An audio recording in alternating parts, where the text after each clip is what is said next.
Have you ever wondered why your emotions suddenly disappear? As if someone turned off the switch inside you? You're not broken. This story will show you the truth behind that silence. Day 1. Thank you for taking the time to listen to the story. If you haven't already done so, please subscribe to Mindset Money on YouTube. We appreciate it and thank you in advance. Please leave the name of the city you're listening from in the comment section below. Now, let's start the story. There are moments in life when you don't feel broken, you don't feel fine, and you don't feel anything at all. And strangely, almost no one talks about that quiet emptiness. No one warns you how unsettling it is when your emotions suddenly go silent, as if someone turned off the switch inside you. Most people imagine emotional numbness as dramatic, but most of the time it's subtle, invisible, quiet. Sometimes it shows up as sitting alone, staring into space, not sad, not happy, but suspended somewhere in between.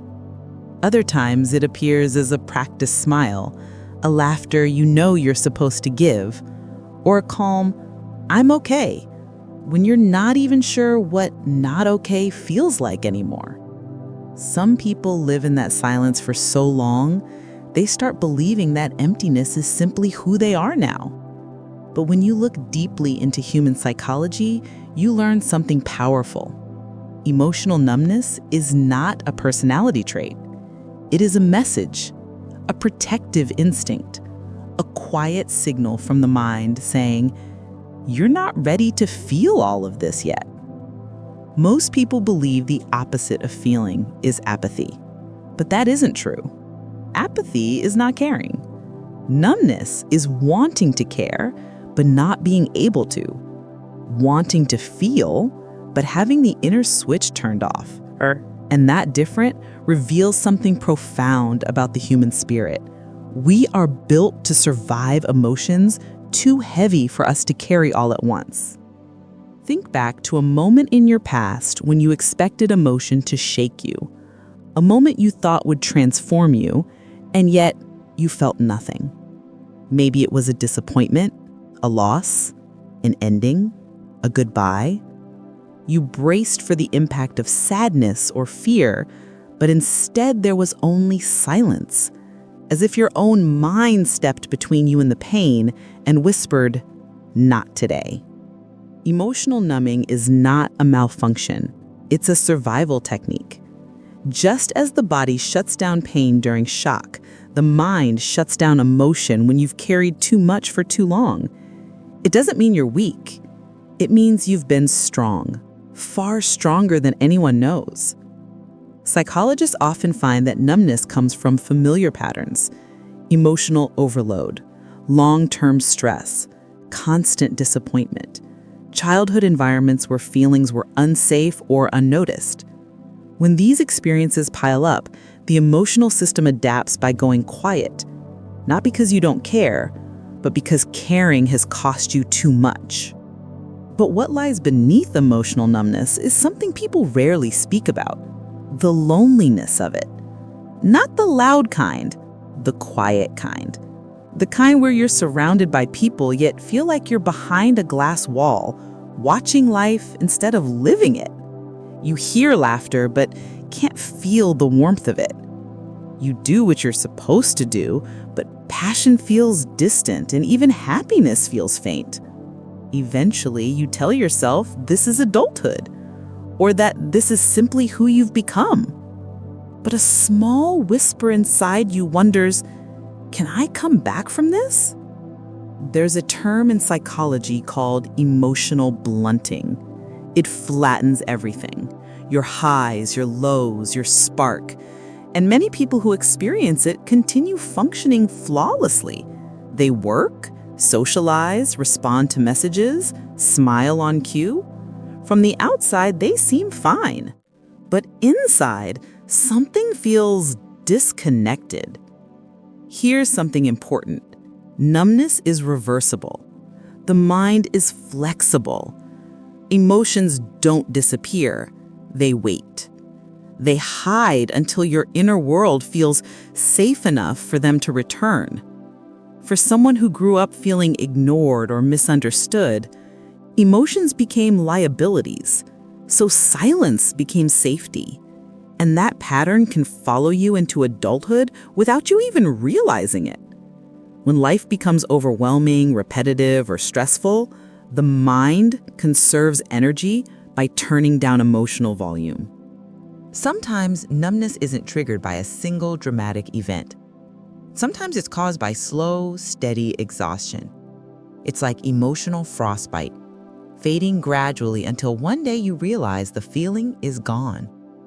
And here's the twist. Numbness can feel comfortable, predictable, safe. No heartbreak, no disappointment, no fear, but also no joy, no excitement, no connection. It's like living underwater, quiet, muted, and distant.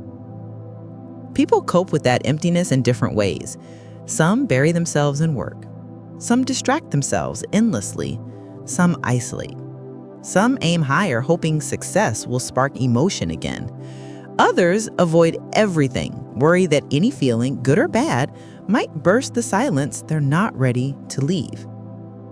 If you've ever been numb, you know the moments. When someone asks if you're okay and you don't have the energy to explain, when something good happens and you feel nothing, when you want to cry but the tears never come, when you wonder if you're becoming colder, but you're just tired. Numbness isn't the absence of emotion, it's the presence of too much emotion waiting in the background, like a radio turned down because the volume was overwhelming. People often describe numbness with metaphors. I feel like I'm living in my head, not my heart. I feel like I'm in a room with all the windows closed. I feel like something inside me went quiet. These descriptions matter because numbness isn't logical, it's sensory, poetic, silent. And here's something beautiful. Numbness often happens to people who feel deeply, not people who don't care. They are not heartless, they are protective. They carry more than they show. They feel more than they express. Many who feel numb are incredibly empathetic. When the mind blocks internal emotions, it often becomes more sensitive to the external world. They can sense others' pain even when they can't access their own. But there is a side of numbness that hides behind success. Some numb people become overachievers, busy enough to avoid stillness, productive enough to avoid emotion. In a world that praises strength, no one sees the hidden emotional exhaustion behind the discipline. There's also a psychological pattern called dissociation, a gentle stepping away from your own experiences. It's not dramatic, it's subtle. You function, but you don't feel fully present. And many people who feel numb are simply experiencing a quiet form of dissociation. But the mind doesn't stay disconnected forever. Humans are wired for depth, for meaning, for connection. The emotional system is like a frozen river, still on the surface, but moving underneath. Sometimes numbness isn't decay, it's transformation. Before you enter a new emotional chapter, the old one often goes quiet. Numbness can be a waiting room, a transition space, a pause before new strength arrives. If you're in that season, it doesn't mean you're broken. It means you're becoming. And you're not alone. More people than you realize have lived through emotional silence without ever saying a word. It's one of the most invisible struggles in adulthood. But numbness becomes heavier when you blame yourself for it. Questions like, why am I like this? Or what's wrong with me? Only deepen the silence. Gentler questions help. What am I protecting myself from? What part of me is exhausted? What would make me feel safe again? Emotions return through small physical signals long before you notice them emotionally. Calmer breathing, lighter mornings, softer thoughts, moments of stillness that feel peaceful instead of empty. Even small pleasures, a warm drink, morning sunlight, quiet music, begin connecting you back to yourself. And slowly, the heart begins to thaw. Slowly, the feelings return. Not all at once, not explosively, but in gentle waves. A small laugh that feels real. A flicker of excitement. A moment of unexpected gratitude. Numbness isn't the end of emotion. It's the space your mind creates to help you rebuild. It's not coldness, it's preservation. You are not broken for feeling nothing. You are protecting yourself in the only way your mind knew how. And when life becomes gentle enough, your emotions will find their way home. Thank you for listening to this story. If you enjoyed it, please like, comment, and share. And don't forget to subscribe to Mindset Money for more motivational stories about success, mindset, and life.